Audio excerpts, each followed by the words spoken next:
everybody, my name is James Davies, and in this video I want to talk to you about finding a happy place with a camera. So what I mean by finding a happy place is getting a technique together that lets you get results when you find yourself in a particular circumstance. So the three pictures that we're looking at today were taken with an Olympus Mju II, which is also known as the Stylus Epic in different parts of the world. I think in North America they call it the Stylus Epic. I've had two of these cameras over the years, and I probably am going to make a dedicated video about the Mju II because I could go on about it for a long time. Suffice to say, these are small, easy to carry cameras that take really cool pictures. They're just great. The unfortunate thing is a lot of people agree with me in thinking that they're great, which means that if you try and buy one at the moment on eBay, I think they're basically overpriced. The fact of the matter is they're also now a vintage camera, certainly if you're a young person, and with that comes all of the problems of vintage cameras, which is light leaks and faulty features and so forth. So if you happen to know somebody who had one, maybe a friend or a relative who that was their camera when they were shooting film, and they're happy to let you have it for free, get it from them, because you don't want to be paying the £100 kind of price that people are asking on eBay at the moment. The pictures were all taken with 800 ASA film, different types of film. Two of them were expired, but they were all got this high ASA, which means that they're very sensitive to light. And they were also all taken with a particular technique, which I'm going to attempt to describe. What I want to achieve with my photographs is a sense of being there. And there's always a frustration for me that photography, in particular the way I do my photography, which is sourcing it as an analogue image on film and then presenting it digitally to the world, it can only stimulate our visual senses. When you think about being there, or being somewhere, you're actually experiencing all of your senses, plus all of the information your body is telling you subconsciously and consciously. So it's difficult to capture that with just a visual image. But I felt I could achieve that sensation that I was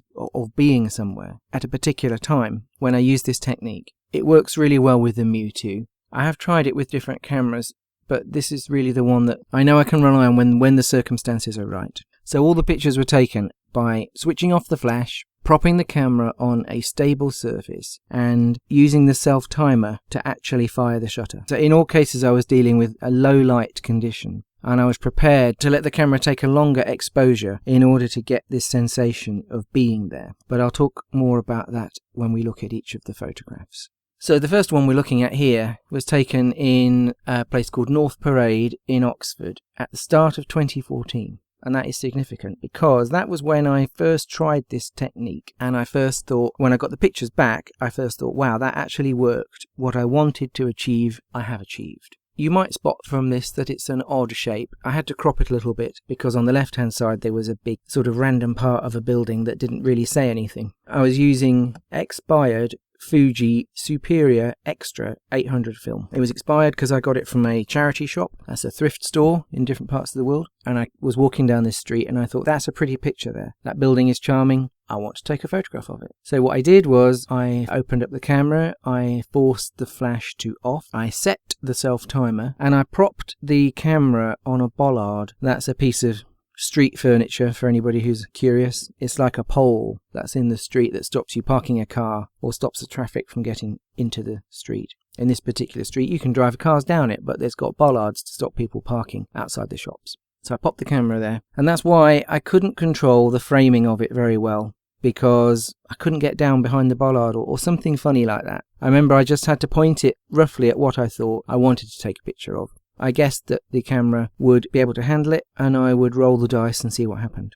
And what we got was this, which I think is really charming. It's really charming because the subject matter itself is really charming. The little building has all these architectural details, the little turrets and things on top, but you've also got the really cute lighting in the street, the strings of coloured light bulbs, and the building is giving out a little bit of light. I was really happy that it caught the detail on the front of the building, the name of the premises. There's a little flash of light on the pavement where the pavement was damp, reflecting out of the window. But also that on the left-hand side, the tree, it has no leaves. There's a very crisp look to it. So I felt when I got the picture back, it was like, yeah, I managed to get that feeling of being there for me. I really get the sense that I am standing in a street at dusk in the winter.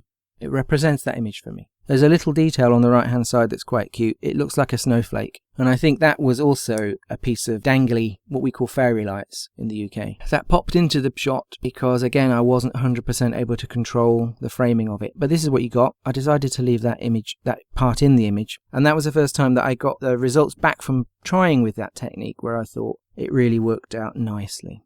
And the second image was taken later on in the year on a trip to Japan in April 2014.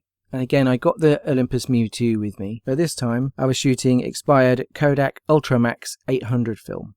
And again, I used this technique of, I got low light, I switched off the flash, and I propped the camera on a steady surface. In this instance, this is taken in a part of Tokyo called Harajuku, and I've got the camera balanced on the opposite railing of the bridge that you can see. So in the left-hand side of the picture, as it were, you can see a balustrade made out of stone, and I'm on the opposite side with the camera perched on this.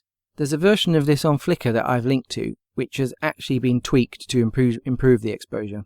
The version that we're looking at here on the video is as it came out of the camera. So you can really see the muted colour palette that this old film has given you. But again, for me, when I wanted that feeling of being in a place at dusk, sun was going down, and there's that slightly mystical, reminiscing, nostalgic feeling that I now have 3 and a bit years on from this experience, I really like this picture for that reason. I think it's fairly lucky in that there isn't a great deal of drastic movement going on. So the 800 ASA film meant that even without the flash, the Mju II looks like it was able to do a fairly fast exposure. Everybody who's familiar with digital cameras will know that the JPEG image or the RAW file can record all of that information for you. It can record the time it was taken, what the camera was doing with it, all of the technical features, and in some cases it can even record the actual point in space and time that you took the photograph. You don't get that with analog photography or film or pictures that are taken primarily on analog camera. You can do the date and time and geotagging thing if you take a picture with your digital camera at the same time, or mobile phone perhaps. I actually didn't have anything like that on me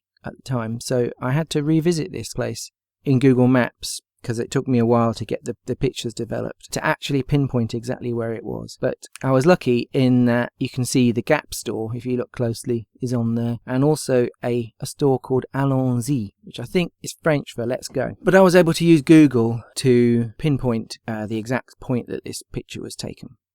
And so the third picture is a different use of this technique, and quite a different type of picture for me, really.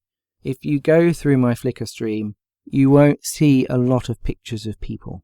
There are a few, but this one used the same technique inside. So it's taken at a wedding, and I was actually using fresh film.